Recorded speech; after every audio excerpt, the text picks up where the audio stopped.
So this is very real. My life was a 40-year kind of lesson in what post-traumatic stress does to a person.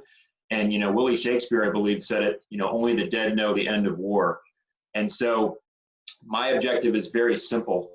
After so many years of buying the lie and looking around and seeing the debt continue to skyrocket, 9 days after September 11th, General Wesley Clark walked into the Pentagon and talked to his buddies, and these are high-ranking military officials saying that we had all these military campaigns lined up. He called it a policy coup. I think his name is Joseph Stiglitz and Linda Bilmes. They wrote a great book called The $3 Trillion War. So people need to understand all warfare is based in deception. That's Sun Tzu. So, and if the people think that the United States government isn't capable of committing black flag operations, I challenge you to look up Operation Northwoods. Yeah. That was declassified in 2001, I believe. And that was movies about it and everything else. It's not hidden information, folks. Yeah. But the elite, they know where they've got us. And we're in a scared, low vibrational state. And, really now it's up to us. It's up to us conscious people to step up and just call bullshit and throw the flag and just say, you know what, I'm the love and I'm the light. And, the darkness does not exist here.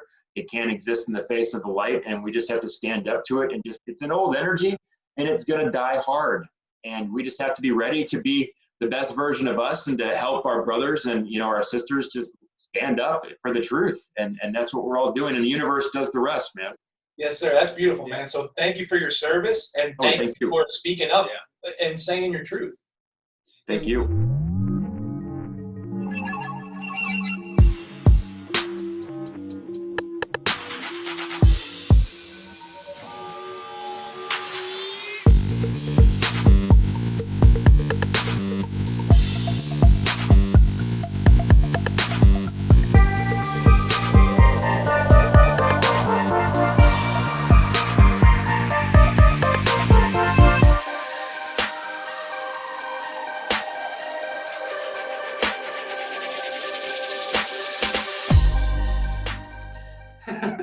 And that's the crazy thing.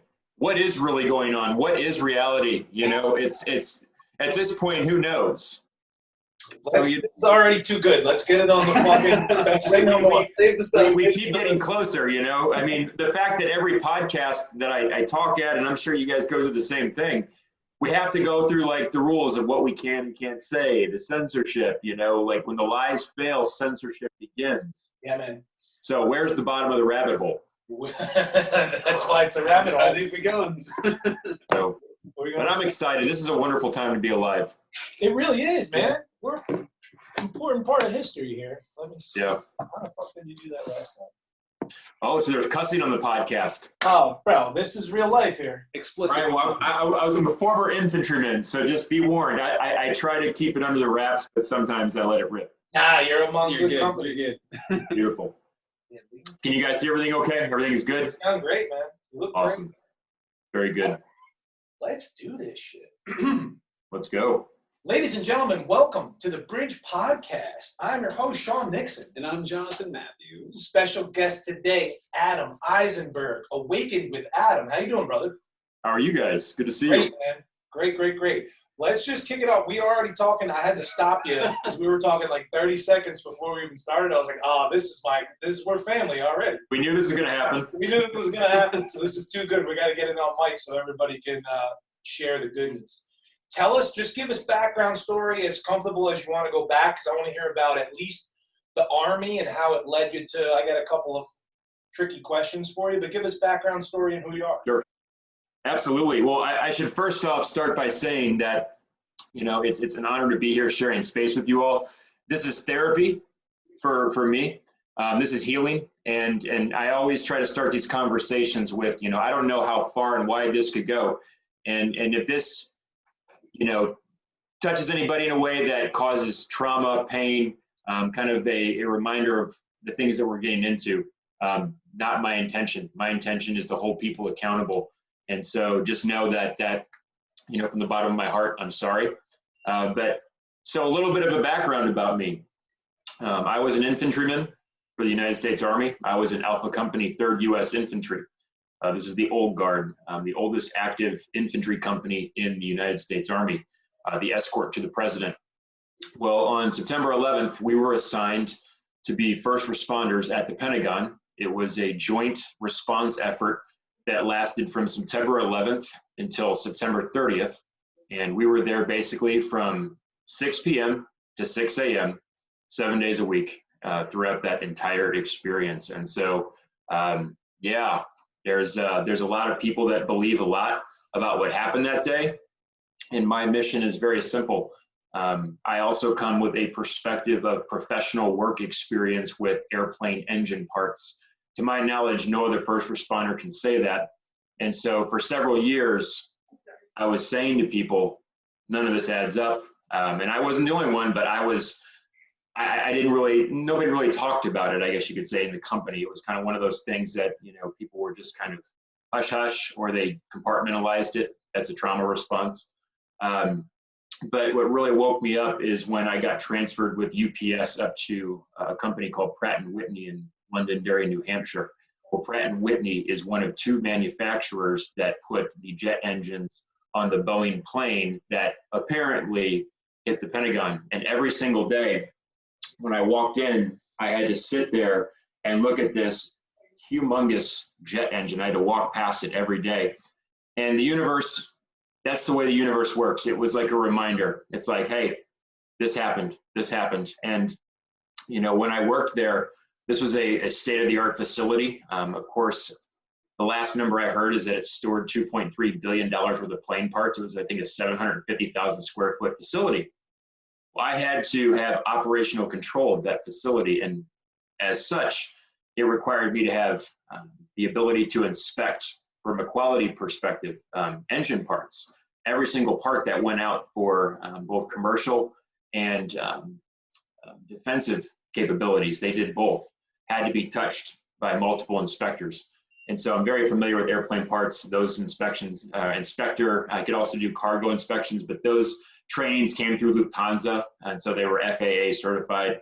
And so, like I said, it was just one of those things where all these unique experiences kept happening. And ultimately, it led us to last year. And I said to a few people, the minute that the pokes, the jabs, we all know what we're talking about, the minute those get mandated, it's game on. And the gloves are coming off. And I finally have a receptive audience. And so I'm just so grateful. And it was tough at first. I gave my testimony in December, and I thought that was going to be it. But for the first time, I was like, wow, people are receptive. People are waking up. They see what's going on in the world. They see all the tyranny that's taking place.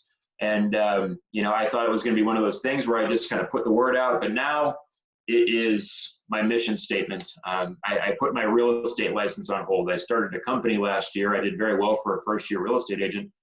And that's not my purpose. My purpose is to shed light now. And so that's about as direct as I can get, brother. It's been an interesting ride for the last 6 months, but in the last 6 months, a lot has happened, and it's been like a roller coaster. There's a lot more coming too. You already know that. But you know what though? The universe is never going to give you anything you can't handle. As long as you've got benevolent intentions and pure intentions, it's got you. Yes, sir. So it was awesome already, because that was already a link I was trying to make, because that's 20 years ago. Literally, you believe that shit? Yeah. 20 years ago. And other generation. You drew the conclusion from then to now, because it's the same type of scam going on. So let me ask you a quick one on that background information. In your professional opinion, because A, you were there for a couple of weeks, 12 hours a day. B, you know what plane parts look like. Did it look to you like that plane hit the Pentagon? No, in fact, I've been saying that for a long time, and I really started to, I came across a document a couple of years ago on September 11th. Somebody from my unit had sent around it was a really thick PDF. There was a journalist that was going around interviewing people, and I started to kind of trickle in and see other people from my company. These are guys that I knew for years, and they started in even this PDF file said, this doesn't look like a plane hit this thing. And so something was always fishy. Yes. And then when I always kind of knew something was fishy, but when you really start to look into it, it's just a litany of stuff. And we have the beauty of at least 20 years has passed by, so we can identify certain things now. But, like you said, it was 20 years ago, and it's a whole new generation. So. Yep. Too many coincidences, right? Insane. They're ridiculous. Do you know? I know you do. What do you think about planes hitting the Twin Towers? Because there was clearly controlled demolition and clearly fuckery. But some people are even saying, I don't know how much we're muddying the waters, that the planes were CGI or that they were drone. Yeah. Everything crashed in Pennsylvania and they swept it under the rug. What do you think about that? I think they were remotely controlled, if anything, and I'm starting to connect with some other people. Captain Dan Hanley, Pilots for 9/11 Truth. He kind of took that from Robert Balsamo. He had passed away. Unfortunately, he was kind of leading that effort. But I'm starting to really get to know him. And as I come into contact with these amazing people and just get to know more and more and more, it's just there's so much more and more and more that just goes into the research. And you find that so many things just don't add up. Things have been just, the FBI keeps things behind the wraps. But yeah, I think they were remotely piloted planes. Even back then, we had some crazy capabilities with technology.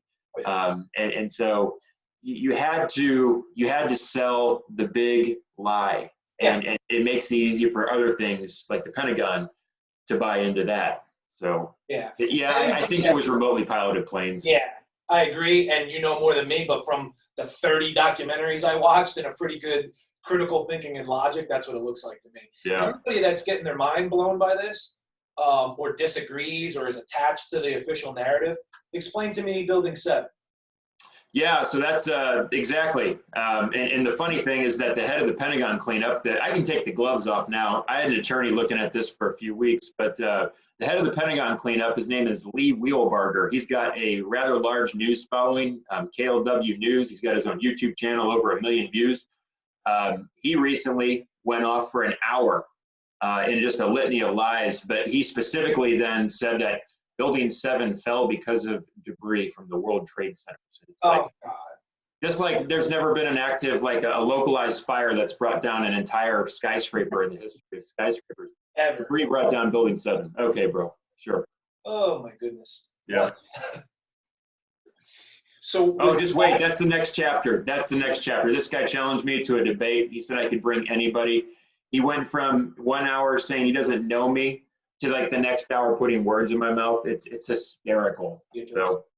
What was that your first time when you were a first responder to the Pentagon that you started saying, hey, wait a second, this doesn't add up, and that was like your awakening process there? Because before that, you must have been, like, you joined the Army thinking you were going to make a difference, not that you didn't, but now when you see behind the curtain, there's a lot more going on that only you guys on the ground can only do so much, and the higher-ups are all in bed with corporations and Absolutely. Evil or more evil fucking powers that be. Yeah, well, you nailed it. Behind the curtain. I was 19 years old. On my dad's side of the family, my grandfather served. He was at Pearl Harbor. He narrowly escaped. My dad served Vietnam. 3 months in, Chi-Com grenade landed about 5-6 feet from him. I served. I openly say I witnessed a false flag operation. And my nephew now wears a very colorful beret when he goes to work every day. He's been in for over 10 years. He's on the tip of the spear. That's my dad's side alone. My mom's side had 8 people serve, and 1 person was killed at Pearl Harbor. So this is very real. My life was a 40-year kind of lesson in what post-traumatic stress does to a person. And, Willie Shakespeare, I believe, said it, only the dead know the end of war. And so my objective is very simple. After so many years of buying the lie and looking around and seeing the debt continue to skyrocket, 9 days after September 11th, General Wesley Clark walked into the Pentagon and talked to his buddies, and these are high-ranking military officials saying that we had all these military campaigns lined up. He called it a policy coup. I think his name is Joseph Stiglitz and Linda Bilmes. They wrote a great book called The $3 Trillion War. So people need to understand all warfare is based on deception. That's Sun Tzu. So, and if the people think that the United States government isn't capable of committing black flag operations, I challenge you to look up Operation Northwoods. Yeah. that was declassified in 2001, I believe. And that was movies about it and everything else. It's not hidden information, folks. yeah. But the elite, they know where they've got us, and we're in a scared, low vibrational state. And really now it's up to us. It's up to us conscious people to step up and just call bullshit and throw the flag, and just say, you know what, I'm the love and I'm the light, and the darkness does not exist here. It can't exist in the face of the light, and we just have to stand up to it. And it's an old energy, and it's going to die hard. And we just have to be ready to be the best version of us, and to help our brothers and our sisters just stand up for the truth. And that's what we're all doing, and the universe does the rest, man.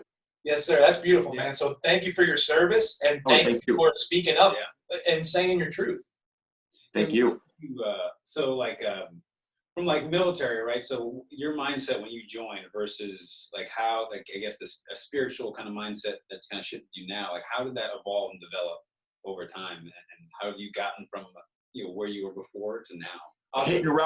Hitting rock bottom, hitting the absolute fucking depths of the ocean. Having witnessed an experience and going behind the curtain and kind of being like, whoa, shit. History is being altered in a very real way. And I can, look and just say that none of this is adding up. It doesn't make any sense. And then to continue just seeing the United States bled to death financially with all the financial crisis and just crisis after crisis after crisis, and not being able to feel like you can do anything about it. That was tough. And I was also of the mindset that you had to be on a battlefield in order to experience post-traumatic stress disorder. And it's like, no, absolutely not. So just coming to terms with my own mental illness, that was a very interesting day when I thought, wow, I was diagnosed. I have PTSD. This is very real. But then finding in the depths after my wife had left me, this was a good woman. And she left me in the middle of the night, and rightfully so. We weren't aligning. Things were not, she wasn't being treated right. And I can't say I blame her. We parted ways peacefully. We're friends. It's all good. But going through those things and then having to take account for why they happened, ultimately then seeing the darkness, looking into the mirror, and understanding that changes have to be made. So that's really what set me on my spiritual journey. And things like, meeting you gentlemen, and going down to Taos, New Mexico with Troy Casey and meeting all those brothers, and just, things keep happening. And it's wonderful because you're the greatest project you're going to work on, and we can all say the same thing. And so you just have to be receptive to it. So it's continually unfolding. That's beautiful. Wow. Yeah. You mentioned the $3 trillion war. That was a book or something someone said? That was a book. Joseph Stiglitz, I believe, is a Nobel Peace Prize winning economist, and Linda Bilmes, they wrote it together. So you think it's a coincidence that Rumsfeld was talking about $3 trillion went missing from the Pentagon the day before? Who knows? And you always, every 5 to 10 years, you get these articles that come out about the Pentagon just missing money. And it's like, think about that. I mean, if all of a sudden we're at work and we lose $1 billion or something, I mean, it's like, it's not a set of car keys, guys. If I work in the smoothie bar and I miss a couple of dollars from the cash register, you're fine. Looking under the couch cushions for $3 trillion. Yeah. Grab the tip jar and dump it in there. I mean, it's like coincidence. Okay, so then it's X amount of guys from Saudi Arabia and X amount of guys from Egypt, so we might as well invade Iraq and Afghanistan. Yeah. What? Yeah. And let's talk about Hani Hanjour, the pilot. That if you go to my link tree on my Instagram, he couldn't even ride a bike. I heard. Now they say he couldn't even ride a bike straight, and now he was. Yeah, absolutely. They were teaching these guys on Cessnas, and the instructors were like, "I'm not going up with that guy. He's got a terrible attitude." And you're going to tell me he's going to fly, and then 99% of the pilots that know the routine, Captain Dan Hanley was talking about, there was a machine that you could get into to try to do the same maneuver, and every single one of them crashed. I mean, we have a former governor of the United States, Jesse Ventura, that's like, this was an inside job. Hello. And, he goes on these talk shows and they're like, oh, come on. Oh. It's like, Jesse. And then the guy's passport and his fingerprint are there, in the rubble perfectly. Oh, yeah. But all the rest of the plane just vanished, and that 10,000-pound engine gone. Jet fuel, bro. I hate to say it. I mean, look at any major accident, a plane accident, and you're gonna see just shit fucking everywhere, man. Dude, Everywhere. So that was like extra fishy to me. I remember seeing it and knowing immediately something was up. It's like in the movies when like a guy like shoots a car and then explodes all of a sudden. Like It he was like that. shoots it in the side. Yeah. Which James Bond shit. Yeah, James exactly. Bond shit. Fucking Hollywood, man. They knew. What kind of you got achievements and medals and awards? Like you did a lot in the Army. Okay, so I'm really happy that you said that. I did. If you go to my Instagram, you can see my awards and decorations. I don't put that out there to brag. I put that out there because I have no doubt I'm going to have to show that I was actually doing the best that I could when people start to attack me like Lee Wheelbarger. But so interestingly enough, this is where the story really starts to get interesting. You cannot get any of my medical records or any of my DD-214, which is like your fucking holy grail walking papers. I had 5 Army Achievement Medals and 2 ARCOMs. I was airborne, EIB, all this stuff. You do 2, or I did 2, excuse me, records requests.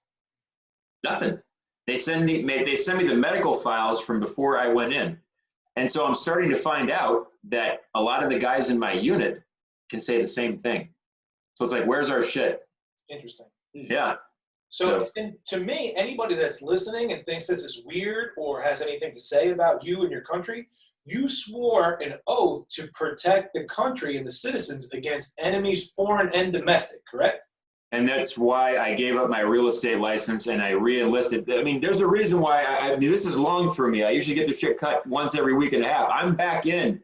You know, the oath that you sign, it's for life, even if you get out. And every veteran will tell you that. I can assure you that. So you got new information, came to light, and you're like, okay, I'm back in. This is what we're up against now. Absolutely. Absolutely. And that's the thing. You know, in my opinion, 9 of the 10 Nuremberg bullets are being broken, just trampled. You know, obviously people are giving consent, but everything else is crazy.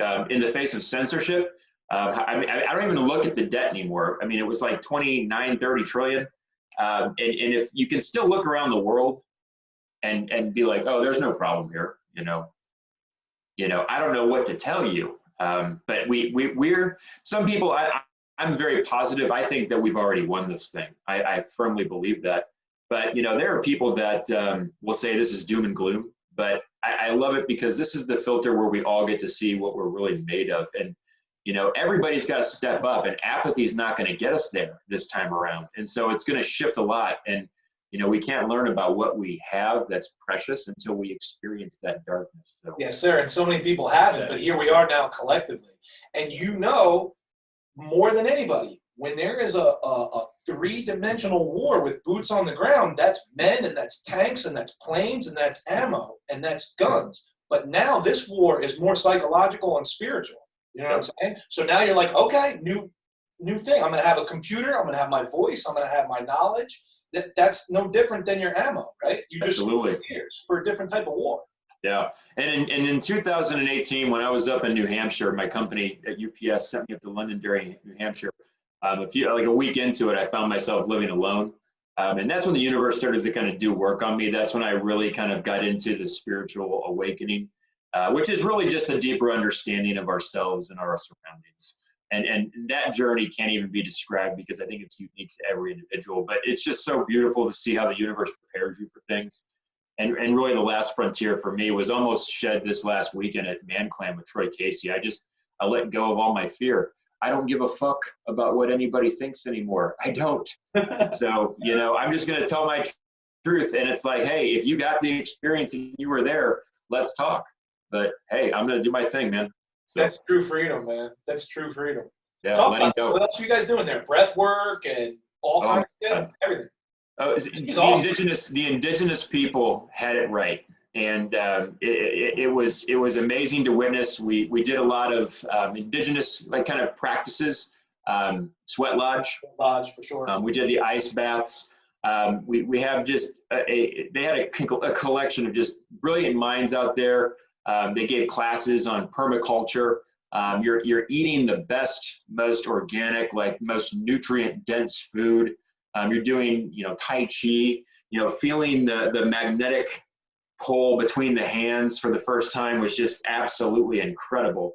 And you're up there in Taos, New Mexico, you know, and the rain's coming in, and it's got this feminine and a masculine rain and everything. And it's just, you're at 8,000 feet elevation, and you're just up there with lions, and you're just fucking lightning all around. You got a 365-degree view of the mountains, dude. You got to go to the next one, man. Yeah, Yeah. Where do you live now? St. Louis, Missouri. Oh shit! And you drove out there? Oh yeah. Yeah. 15 hours. So Yeah, sounds like it's worth it. So, it was beautiful though. so you were honorably discharged from the military? Yep. So that's something you requested, essentially? You were like, I'm done with this shit. How can I bow out? I originally went in to do 20. I was full of piss and vinegar. I was a private at 19. I just wanted to get and jump out of planes and do it all. And September 11th, there's another story, but that all changed on September 11th. And it involved basically me going to pull security detail after we got back to our barracks. Prior to going to the Pentagon, they needed about 12 to 15 volunteers. So I was full of piss and vinegar. I was like, yep. So they said, here's what we're going to do. All you got to do is go check out your weapon from the arms room, and then go report to the front gate. We're going to break you off into security detail, link up with the MPs. That's all you're going to do is just be at the ready. So natural problems, we got a national emergency going on. I can see smoke off in the distance from the Pentagon at Fort McNair. Go down to the weapons room. He gives me a blank magazine, a magazine, an empty magazine. And I'm like, hey, specialist, what's up with this? And I'll never forget his words. He said, you guys have not been authorized to use live ammunition. And I was like, well, I know I'm getting the fuck out of Dodge now, man. Like, that's crazy to me. I mean, that's insane. And then there's other shit. My barracks suffered an anthrax attack. Right? You think that would make national news? Like, they were nuking our mail for like a month. Like, I still have letters that are like zapped together, and I opened up a bank statement, and it was just like ATM, beer, ATM, beer, pizza. And I'm like, Jesus Christ, man. I was like 19, 20-year-old savage. Just like, but yeah, it was crazy.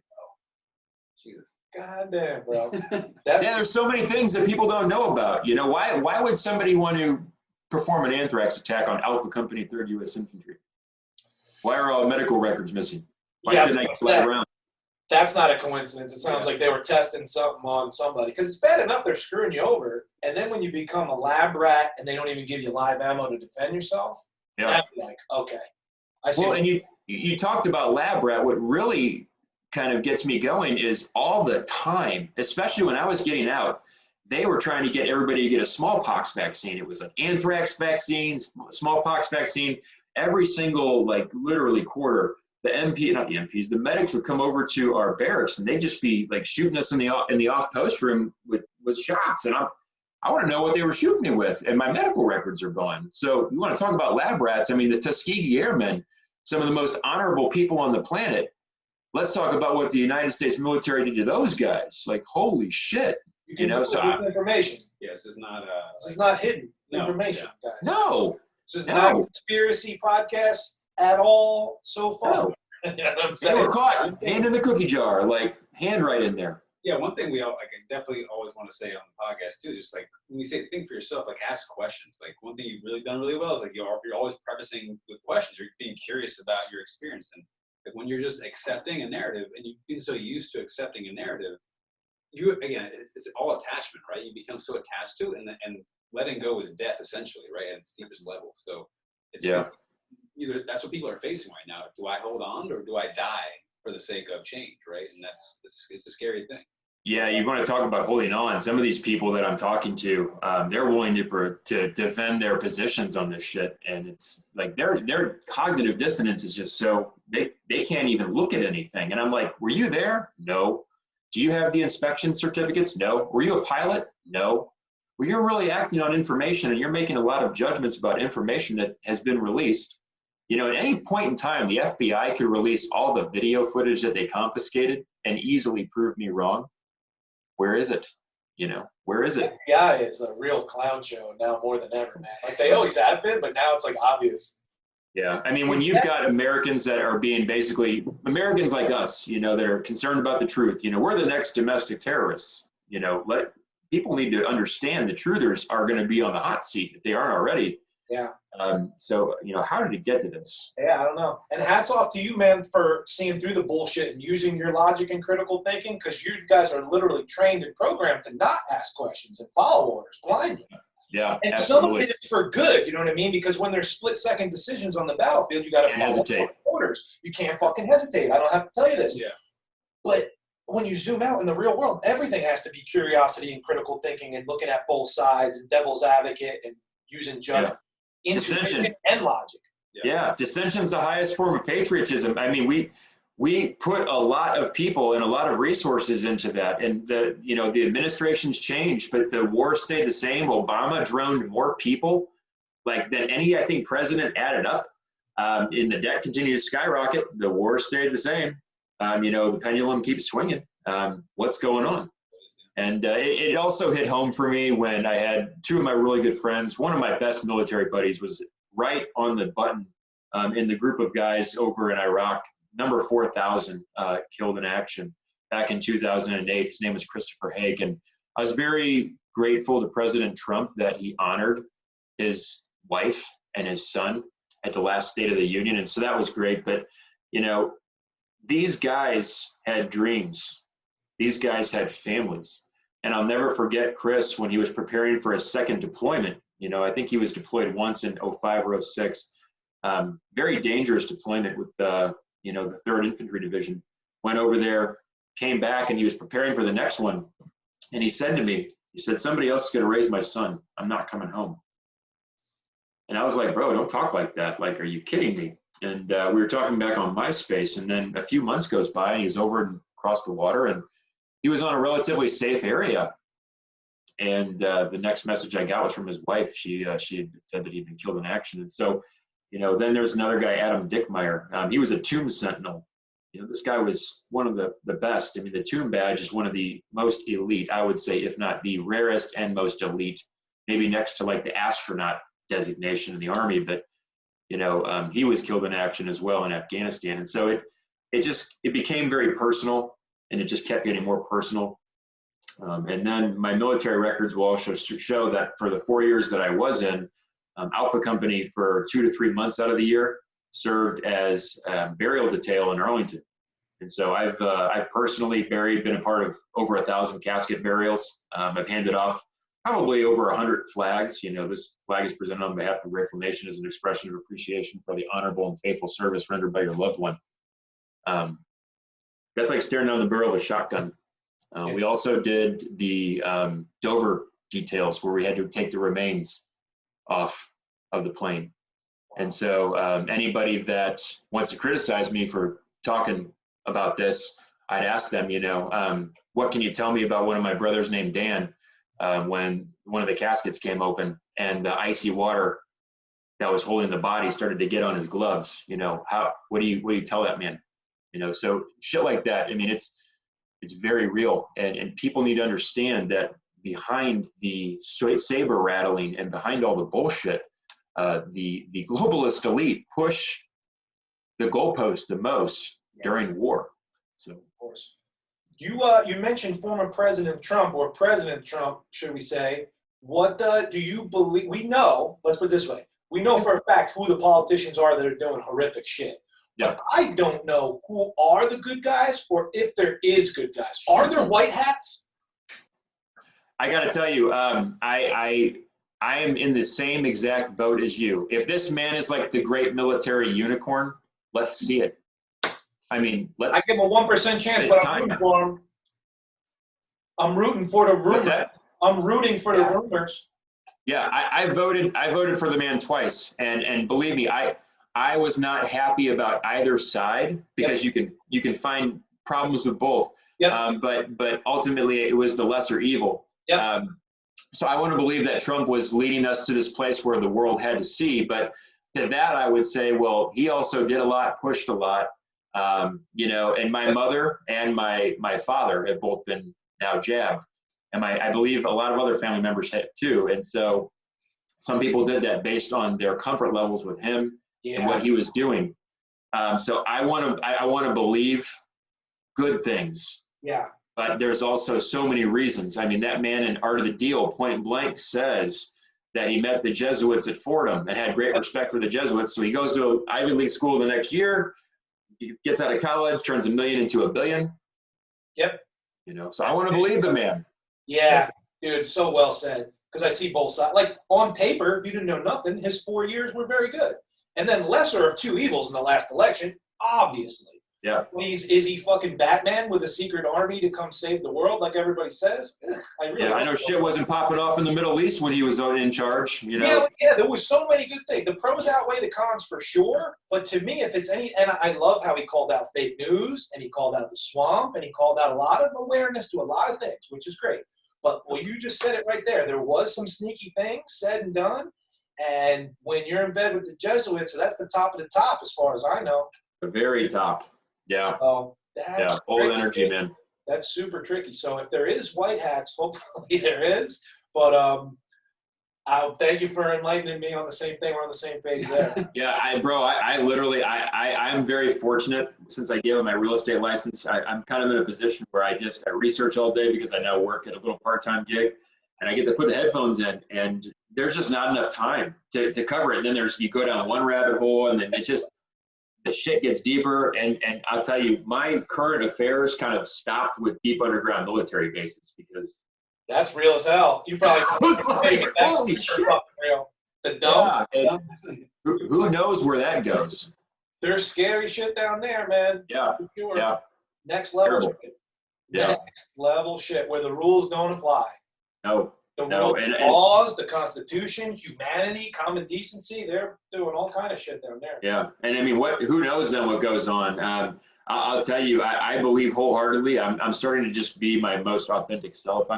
I believe that, you know, in channeling, I don't know if you guys believe in channeling or channelers or anything like that, but a lot of channelers are just saying things that have been aligning for so many years. Yep. You know, a lot of the channelers talk about, you know, the indigenous tribes, how they were tapped into this time, and how a lot of different, you know, texts, scriptures, you know, all these different things I'm not an expert on, but they all talk about this point in time right now. So who knows, you know, aliens now and Project Bluebeam, you know, who knows what's coming out of the sky. So, like you said, it's a beautiful time to be alive, and we've already won because of all that.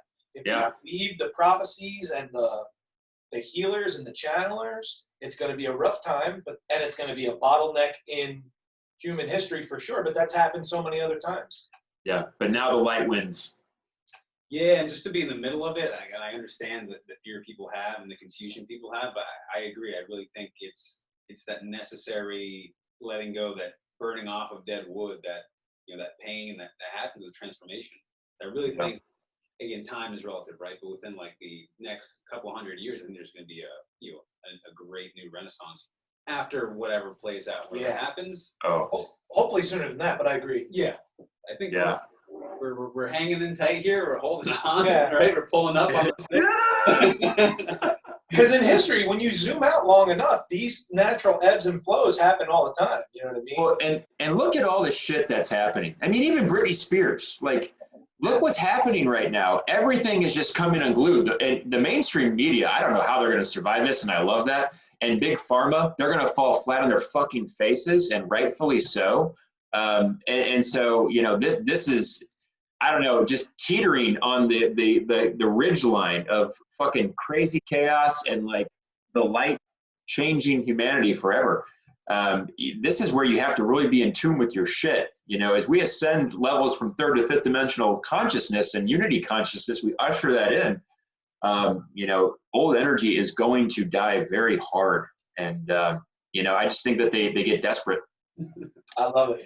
So I'm always asking people, just to get my little fucking experiment, I always ask people, what percentage do you think is the evil powers that be that are doing all this? What percentage are in on it? And then what percentage are completely asleep, sheep slaves, versus how many percentage of us that are awakened and trying to ring the alarms? Yeah. So I was going to ask you that, and then maybe same question within the military. Like, not everybody's brainwashed completely in the military. You know what I mean? It's got to be a good percentage of guys that are like, wait a second, I signed up for something, and all of a sudden I saw behind the curtain, and not only are we pawns, but we're pawns to something not right that I didn't fucking sign up for.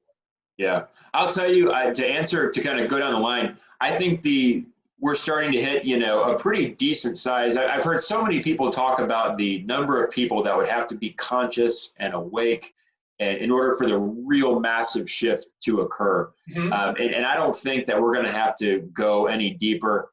There's terrible things that are happening all over the world, but at the same time, I do with all my heart feel like the tide is starting to turn. Just recently I was listening to a woman from North Korea talking about life over there, and these people are starting to come forward. And so, I don't know if you can quantify where we're at, but I do think that really the only thing that the globalist elite have that, outside of the shit we can't see is just the mainstream media and the C-level executives. And I'll be straight, man, I don't even think Joe Biden is the real Joe Biden. I mean, I just don't. Look at the dude's ears. I mean, they're like hanging low, and then they're this, and he's got like all these cuts and everything. And yeah, he's just a character at this point. He's just a scapegoat puppet. Like, not even a real puppet, because we know they're all pretty much puppets. But now it's like not even him. So he's like a caricature. That's wild. And who knows where that, between cloning and makeup, and he died X amount of years ago, and it's just a fake. Who the fuck knows? CGI. Like, I don't know the details. That's certainly not him. On my Instagram recently, I talked a lot about the powers of technology, especially in those departments, and they're incredible. You can't ascertain the difference between reality. And there was a TED Talk that took place where a guy had Obama saying for the same speech in 4 different, things, and he's like, which one is real? None of them. And it's just like, yeah. So who knows what really what actual percentage is in control? I have to think that it's extremely small. The people that I have become friends with just by my own truth, kind of efforts, they're connected at higher levels, and they say things, but a lot of them just say that the media and a few things are really the only things that they have left, and that the powers that be actually want this to just get stupid and ridiculous. They're like, yeah, we've already won. Let's just see what happens, But yeah, that's what it looks like to me. I just hope they have an answer to the vaccine, man. I hate that. Yeah, we'll get to that. There's a lot of nonsense there. We have a lot of friends, Canada, Australia, the UK. I don't know if you've seen how ridiculous it's getting there. Those are the 3 places I watch the most. Yeah, me too. Just because here it's state by state and things are getting better. We'll see what happens in the fall and winter, but you know what I mean? To me, first of all, side note, it's not a coincidence that it's the liberal states and these liberal countries, because they have no fucking guns to protect themselves, and they get screwed they get the boot on the neck the hardest. You know what I mean? So my question was going to be, and maybe you can't speak for police, but you can certainly speak for Army. How fucked up is it that people are just like ripping people out of their houses and sending them to camps, and then the guys who are like us are say, oh, I'm just following orders, I'm just doing my job. Yeah, I have yet to see any real deal military stuff outside of the Middle East. You see some people that are jacking some people right now, just with Palestinians and the different Israeli forces over there. But I haven't seen the military getting too crazy. Most of the things that I'm seeing are the police officers. Yeah, I'm sorry. This is going to sound harsh, but if still right now you are wearing a badge and you're taking pastors that are holding religious ceremonies outside, or you're, going and giving health orders to gym owners that are hosting, healthy, socially distanced workouts in their backyard, but then right across the street is this Costco.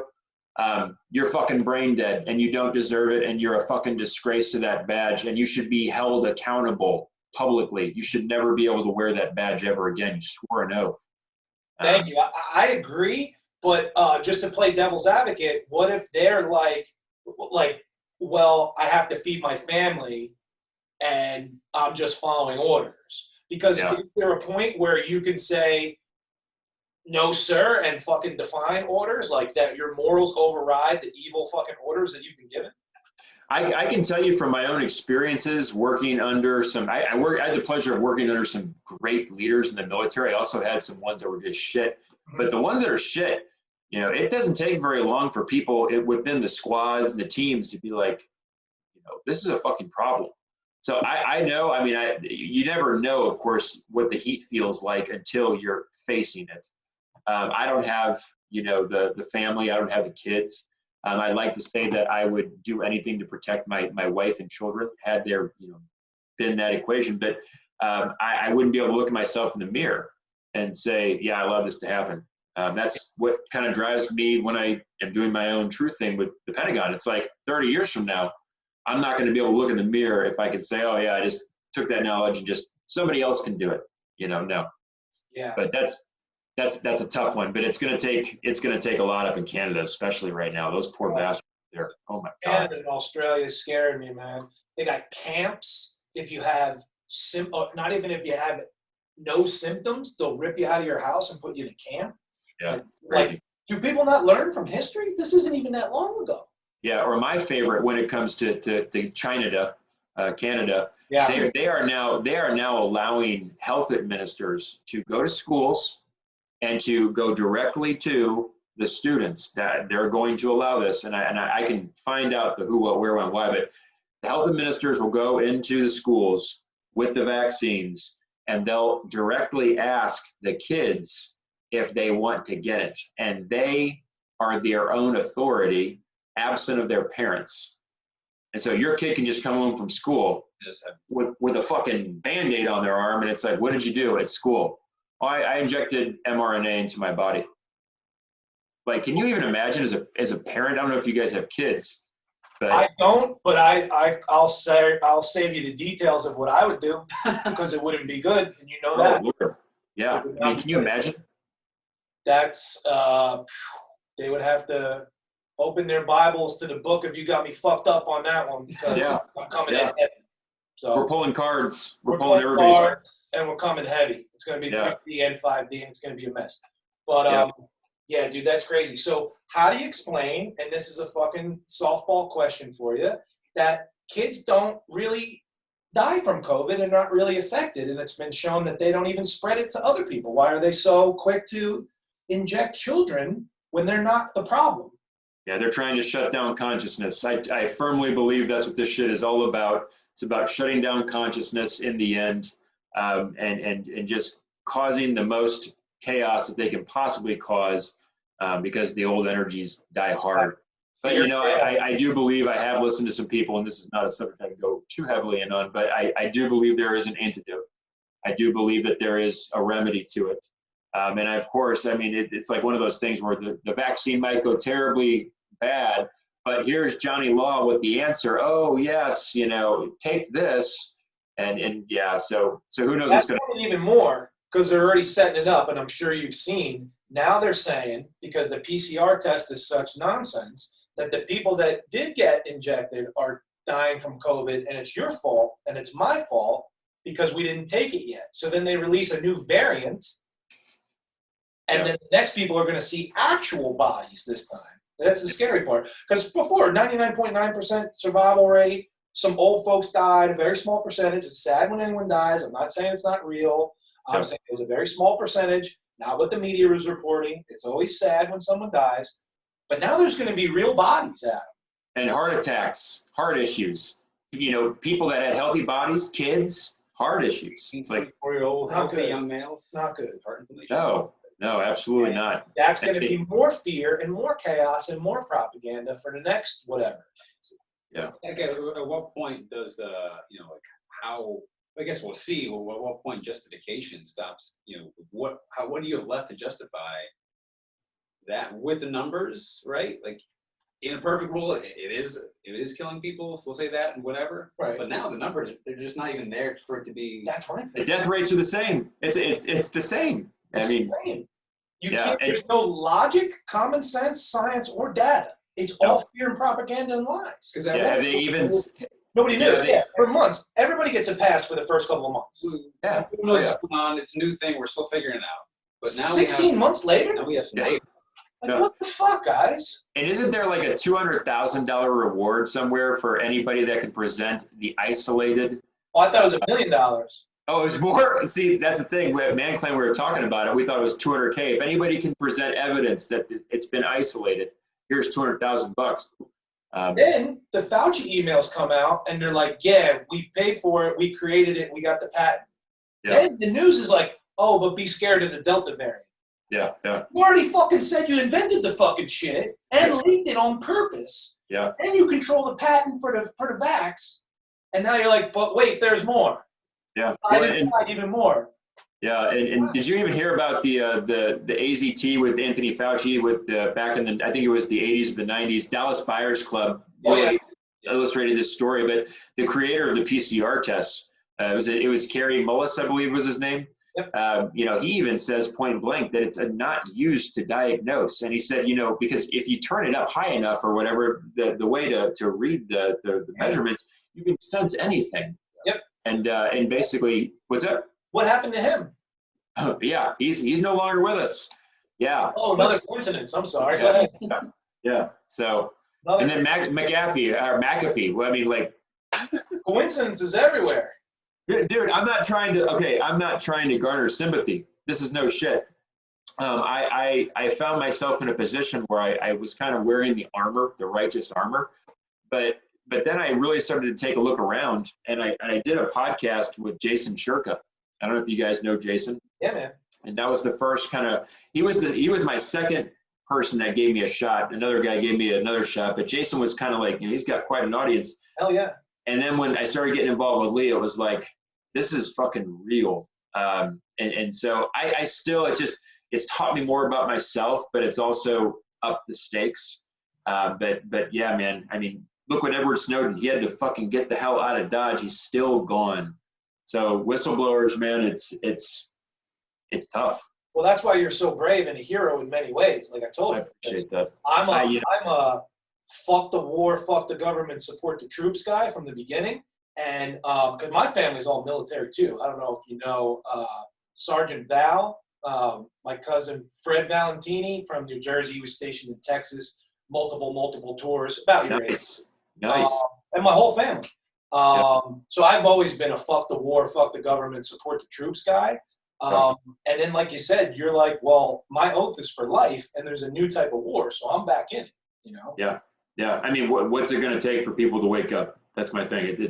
If people can't see it now. I've known all this information since at least 9/11, like you said, and I went about my day, and I would, at a party or something, I'd call people out, and I'd drop little red pills here and there, but it never affected my life because the economy was good, and they weren't masking children, and they weren't fucking being tyrannical. They were doing their shit behind the curtain, and they were making money, and it sucked, and it hurt me that they were blowing up brown people for no fucking reason, except for to make money, and I knew their little chess game, but I never said anything. And then as soon as they shut everything down, and started all this shit, I haven't kept my mouth shut since, and we can't, because that's our purpose here. Yeah, I agree. Anybody with eyes that they can see what's going on. Right, that was my point. So I've known all this shit all along, and I don't blame or fault anybody because it was kind of hidden or whatever. But then you get Weinstein, you get Epstein, you get the Fauci emails, you get blatant hypocrisy, lies, and contradiction everywhere. Like, it's not hidden that it's a 99.9% survival rate. It's not hidden that masks don't do shit. Like, if you still think being 6 feet apart is going to stop you from a virus, like, that's crazy to me. Yeah. That's no common sense whatsoever. Yeah, Everybody gets a pass for the first couple of months, but by now, 16 months later, if you're not even sniffing the fact that there's some fuckery going on, that you're in a deep, deep sleep and you're brainwashed. Yeah. Aldous Huxley said 25% of people are already easily brainwashed and they're fucking useless sheep. 25% of people cannot be brainwashed no matter what. And the battlefield is that other 50%. With propaganda, they can go either way. Whether we show them enough light and truth and love, or whether they show them enough lies and fear and deception.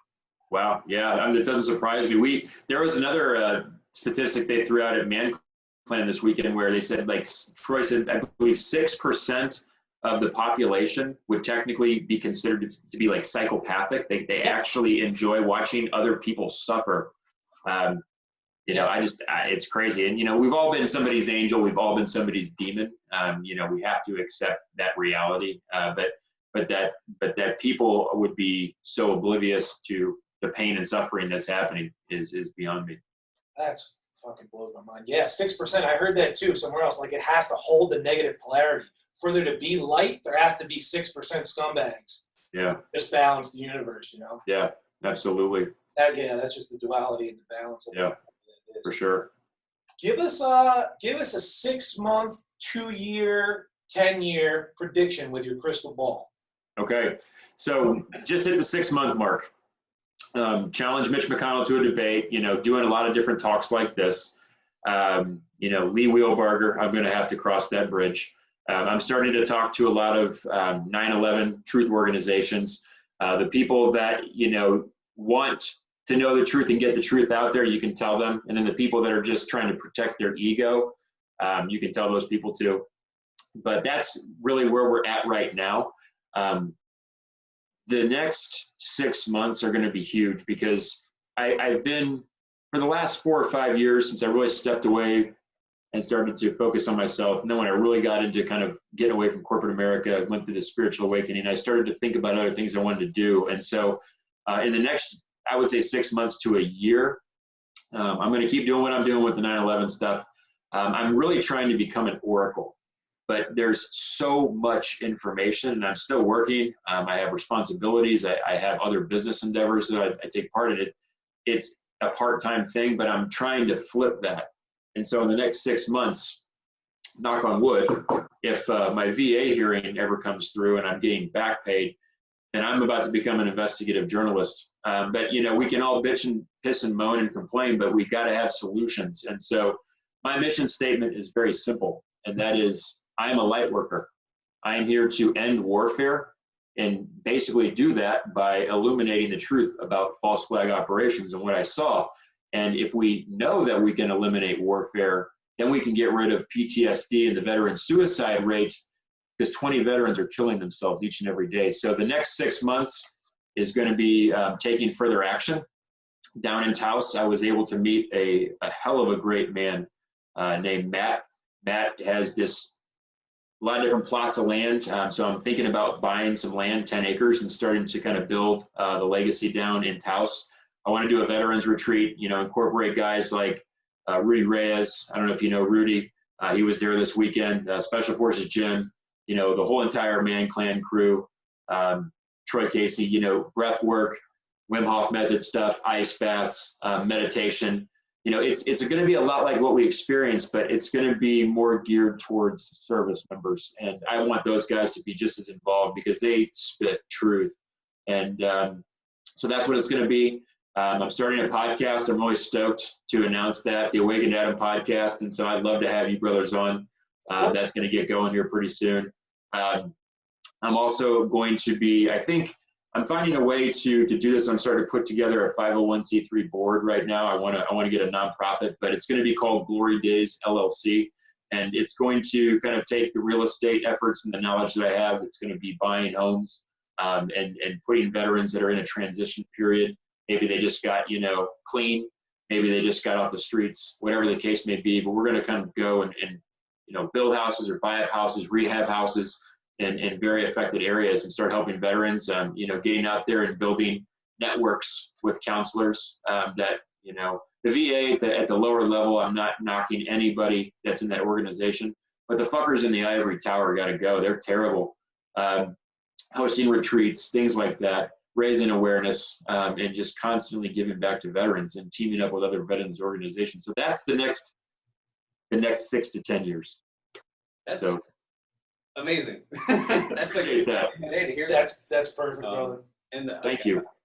One thing I really believe too, and how the shift is going to happen, it's everything is so focused on media right now, and there's so much conversation and happening there. But like doing the work on the ground at the roots level, I think the awakened people are starting to realize like it's going to have to come like in our communities, and like not only giving your voice to as many people as you can, but then also working with people individually, having a vision for how you can actually be of tangible help to people. Because with your story and your experience and your perspective, like there's not much that can come at you, really. Like, I don't see anything that can come at you, really. Like, you're helping the community, you're telling the truth, you've done the work, you've had crazy experiences, you've seen things that other people will never ever see in their entire life, and putting it all together in a way that's going to help the planet in the next however long you've got left and beyond is amazing. I appreciate that. Yeah, and I've learned in the last just 6 months that if you commit to righteous action, you're not going to get it right all the time. I make mistakes every fucking day, every day. But you just have to be fearless, and as soon as you kind of relinquish that fear of trying to tiptoe around what other people think, like, I'll take your haters, give me your fucking haters, everybody. Like, I'll take them. But that's when the magic happens. And so it starts with us being the best version of us. And, waking up, getting in a fucking ice bath. I'm going to tell you right now, the physical benefits, if you go to Troy Casey's site, you can tell you all day long. But if you can get into an ice bath, an ice shower doesn't scratch the surface of a fucking ice bath. You can get into an ice bath and deal with that every single day for at least 3 minutes. You can handle anything. And that's what it's about. It's about building bridges, like you said, and looking out for your neighbors and being like, how the fuck are you? Like, how are your kids? How's your family? Like, be the best human. And the ripple effect will just. That's it. That's real light worker shit, bro. Yeah. And like, one thing I'm seeing too, which like, just because, in social media with Twitter, Instagram, you can only say so much in a condensed format with zero context or intonation. But when you start to connect with people, at least people I've been able to connect with in person or just message directly, where it's not just open internet space, it's genuine connection. Like, that's where I can start to tear down some walls, start to build some bridges between people that have the exact opposite viewpoint of me, right? Like, I think that happens at that level. Like I said, someone with what you've done and your voice is very, very inspiring. It's just I appreciate that. Yeah, I really do that. I'll tell you this though, you guys, I can assure you, if you guys were in the same boat that I was in, you guys would do the same thing. It was that blatantly obvious to me. And I in all fairness, there are guys that were in my unit, guys that I would die for still today. Some of them are sons of bitches. I want to slap the shit out of them every now and then, but that's what brothers do. That's how it is. But they'll say that, I don't know what the fuck I'm talking about, that they saw planes and all this stuff. Plane parts, excuse me. And I, of course, say, well, okay, how much experience do you have working with those?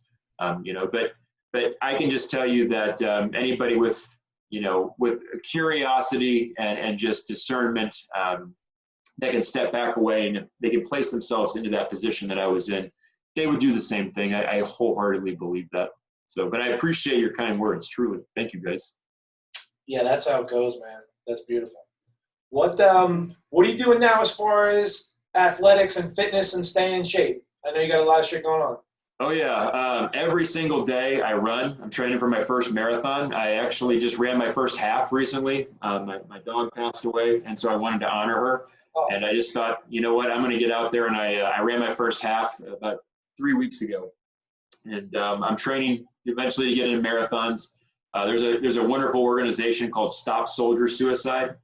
Twice a year they have these 100-mile challenges where in different regions you're trying to run 100 miles to raise awareness, but also raise funds to stop the veteran suicide rate. So I like to get an eternal link going with them. Just doing things that I love, like running.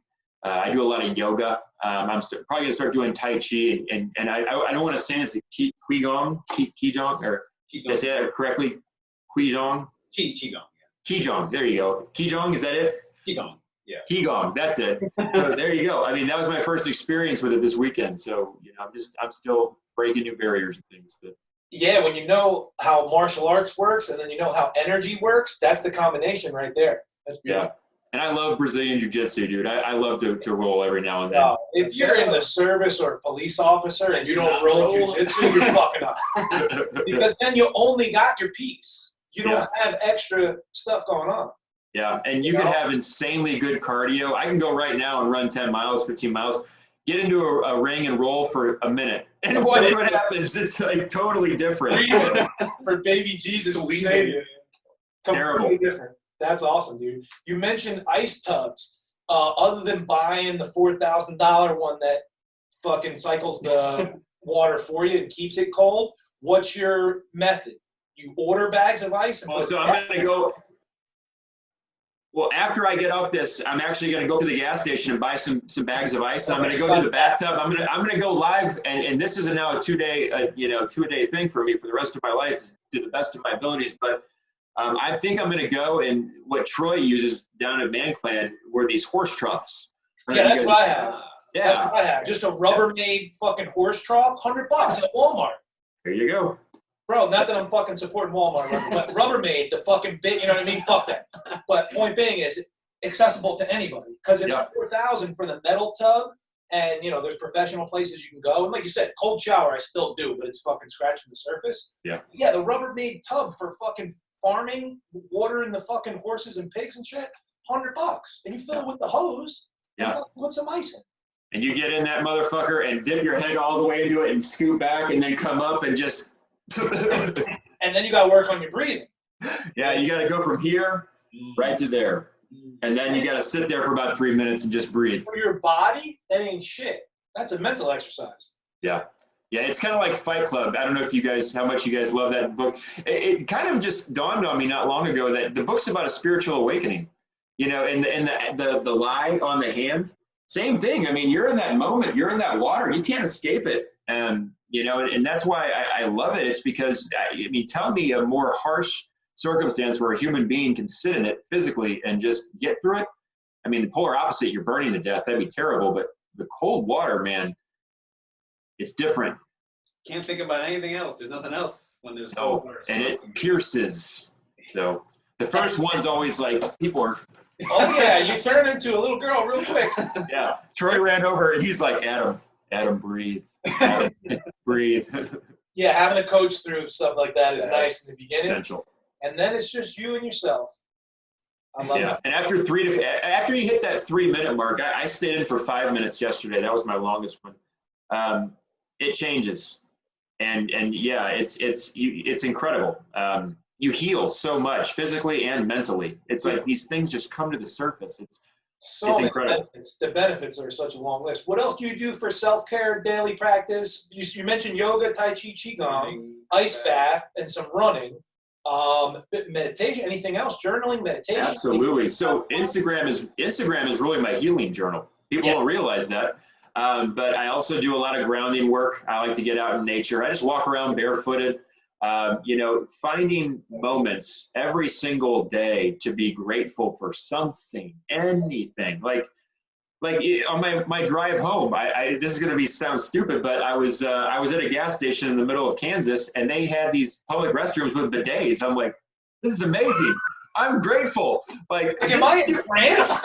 yeah. Just stupid stuff. Kansas. Yeah. It's like if you can't find something to be grateful for, are you breathing? Are you above the ground? Do your eyes work? Do your mouth? You know, is everything working? Be grateful. There's so many things to be grateful for, and so just finding those opportunities. But doing crystal meditation work. Awesome. Just spending time with like-minded souls, man. Dude, I love that. I thought I was the only guy with crystals in a gun. Absolutely not, brother. Absolutely not. I got Lemurian crystals like a motherfucker upstairs, dude. Because there's, you know, when you got a piece and you got sage and crystals, you're protected on every dimension. Bro, you're like Steven Seagal back in the 90s, man. Hard to fucking kill, bro. Like, Dude, we were talking about that, dude. I love that movie so much. He just touches dudes and they die, and he just snapped the necks. What was the one where he was in a coma for like 10 years and he got up and started wheelhouse kicking people? Was that the one where they got his family too? Yes, of course. Oh, it'll come to me. And it'll come to me tonight in the middle of the night. And I'll be like, John! Yeah, I forget. I know which one you're talking about, though. I was an Under Siege kind of guy myself. Well, Under Siege, I just watched the other day. That's the shit. He's a Navy captain. Yeah, Gary Busey's a fucking like admiral or commanding officer. It's like, what? Gary Busey, but then Tommy Lee Jones is the bad guy. Dude, Busey Jones. Oh wow. Doing the knife fight. And he's like the highest badass there is. But since he's a rebel like Adam, they put him in the kitchen. So he's like a cook. So he's still on the boat. And he's killing people with sausages. Like a butcher knife now, right? Yeah. And that guy that served in Star Trek with the accent, the Scottish accent, he's like, the cook's a fucking seal. Like, you know. It's so good. Because they're talking. They're like, who's fighting back? Who's the resistance? Well, it's just the chef. Yeah. And he's fucking one finger breaking people. They fall down and die. It's all of us nowadays, man. Stepping up and just fucking doing it, man. Yeah, brother. Dude, Yeah. that's the shit. So But yeah, that's awesome. And like you said, it feels good when you're around like-minded people because breath work, yoga, meditation, crystals, this isn't hippie woo-woo nonsense anymore. This is, okay, that's what society says it is. And you were like, let's ask some questions and look into it. And then you're like, whoa, that feels good. There is some science to it.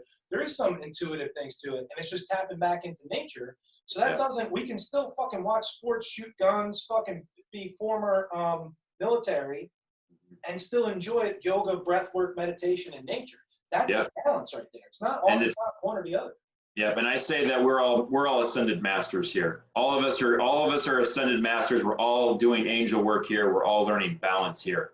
And you know, that comes in many forms, and it's just about holding the vibe. And you know, we're all, in my opinion, multidimensional metaphysical energy beings having a temporary human experience, and that, you know, if you just lean into this place like it is a dream, it becomes more dreamlike.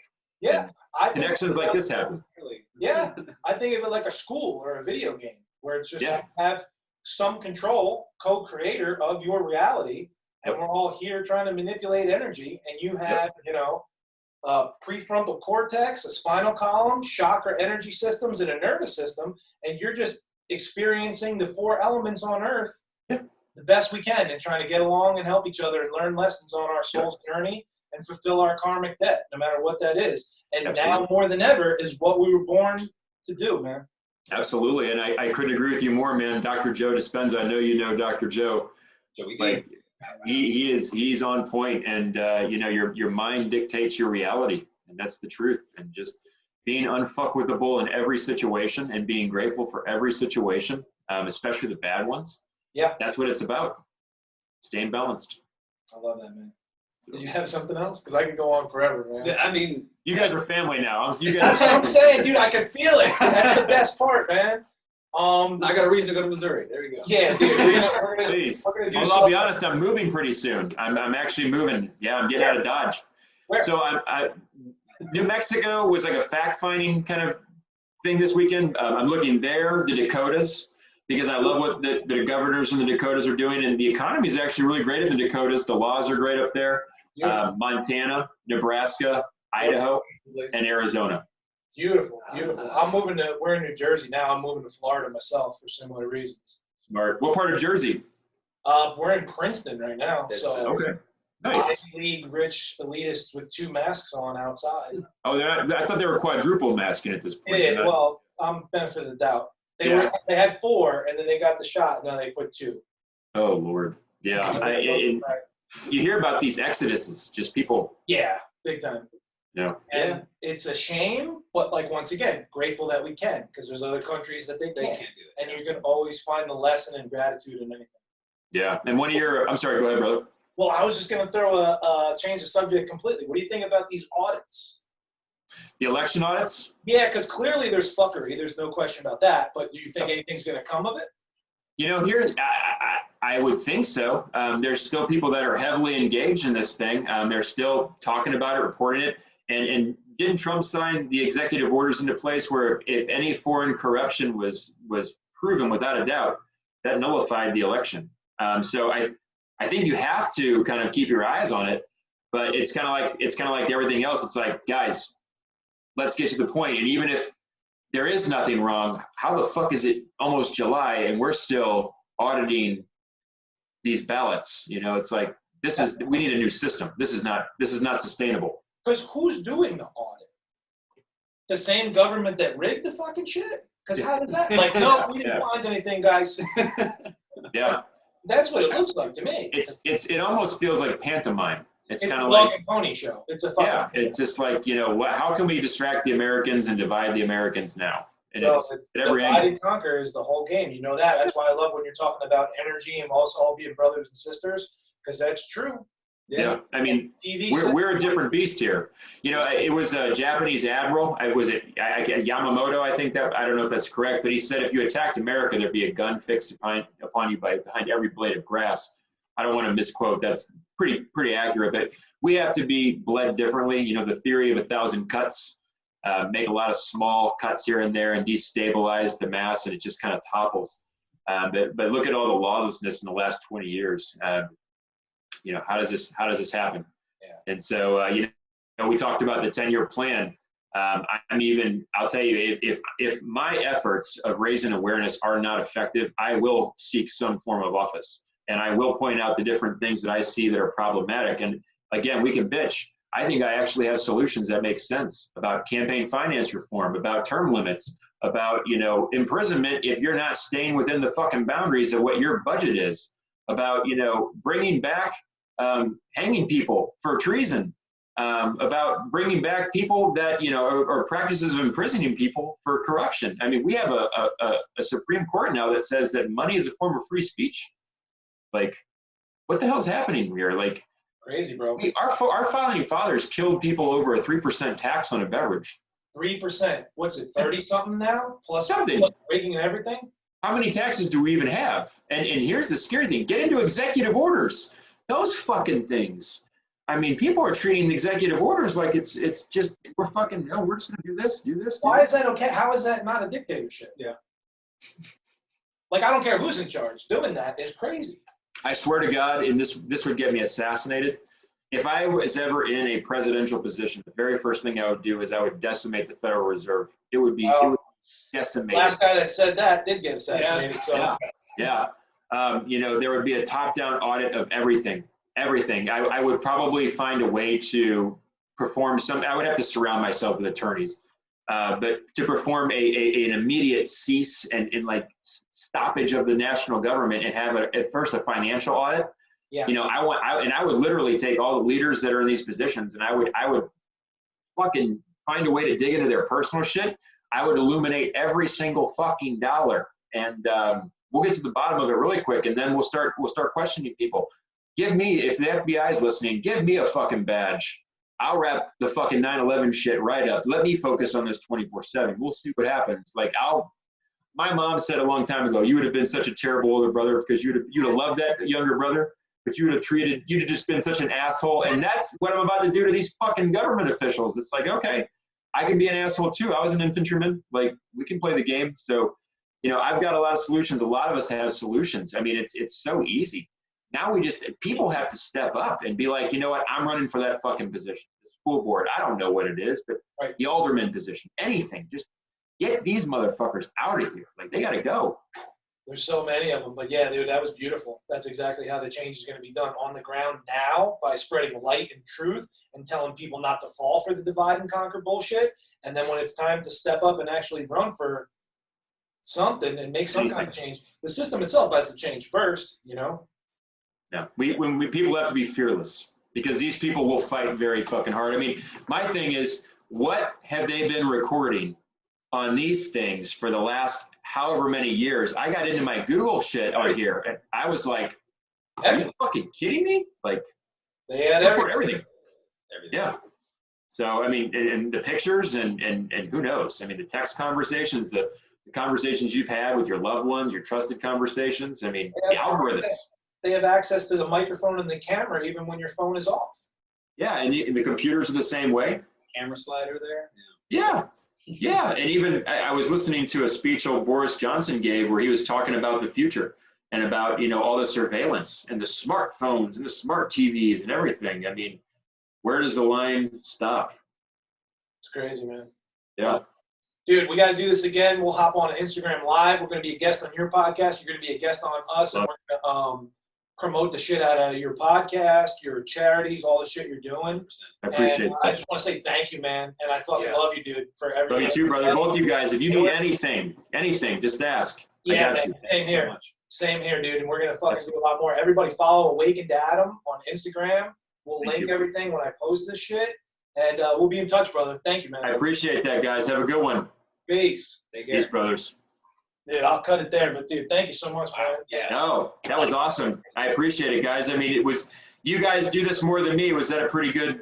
Bro, that's the best one ever, bro. That's so great because that's the bridge that we're talking about, is like the fucking meathead, jarhead shit to the spiritual understanding of shit. Yeah. Like, you don't have to be one or the other. Like, we have to have understanding of everything to realize that powers that be, are saying, no, you go over here, you're brown. You go over here, you're in the army. You go over here, you're a hippie. Like, all this other nonsense. when we can realize that we're all brothers and sisters, we outnumber those fucks. We're all the source. We're all Period. source, and the powers that be, like you said, whether it's 1%, 6%, the rest Yep. of us are fucking free sovereign beings against them. Yeah. Amen, brother. And you know what? There are a lot more of us. I promise you, there's so many more of us, and you see it. I know you guys both see it. And it's probably a little bit hard up in the East Coast, but you know, here in Missouri, man, we don't fuck with masks. We don't fuck with any of that bullshit. You know, it's just. What part of It is Missouri? it's right across the river from St. Louis. It's in St. Charles. It's just a county, kind of an outside county of St. Louis. But, you know, I came back here to start my business and to kind of try to lead my father into, you know, his own healing experience, and that didn't happen. So it was one of my lessons that sometimes you just got to, you know, cut your losses. And now I'm just, I'm going to focus on where I want to go and what I want to do. So. Awesome, I'm man. excited to see it, man. Yeah, dude, we're going to be working together doing something, because that's our whole thing, too. I forgot to mention on there, you doing charity and helping out the troops and the veterans and stuff is so huge. And our whole thing, once we get revenue coming in on this podcast, is to make a charity for either like domestic abuse or human trafficking, more importantly, because, you know, that's at the root of all this shit as well with those fucking evil fucks. And let me tell you this, I'm always in. You don't have to ask me. Adam's in. On anything you guys are doing collectively, individually, I'm in. So I'm here to fuck shit up and to break systems, man. Yes. Like, so. Yeah. Do this. Thank you. Thank you, brother. Deuces. Yeah, bro.